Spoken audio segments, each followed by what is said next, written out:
Olah TKP kejadian begal yang dialami oleh tukang ojek bernama Idil dilakukan petugas SPK Polsek Sukarami di lokasi kejadian Jalan Ganda Subrata di depan perumahan YPAC. Polisi menanyakan kronologis kejadian yang dialami korban untuk mengetahui pelaku yang melakukan aksi begal terhadap korban. Menurut keterangan korban, pelaku yang menjadi penumpangnya sedang di kawasan Skip. Saat itu pelaku meminta diantarkan korban ke lokasi kejadian. Ternyata saat sampai di tempat kejadian, pelaku menodongkan senjata api kepada korban hingga korban ketakutan dan menyerahkan motornya.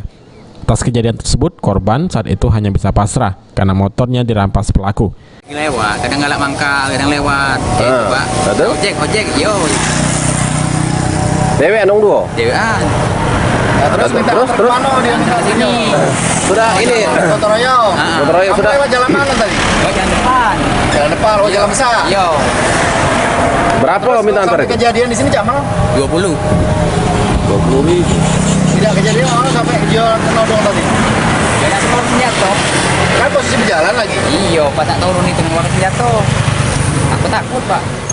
Dari hasil olah TKP yang dilakukan, ternyata lokasi kejadian begal yang dialami warga Tangga Butuk ini masuk ranah hukum Polsek Sako. Oleh petugas Polsek Sukarami, korban disarankan membuat pengaduan ke Polsek Sako.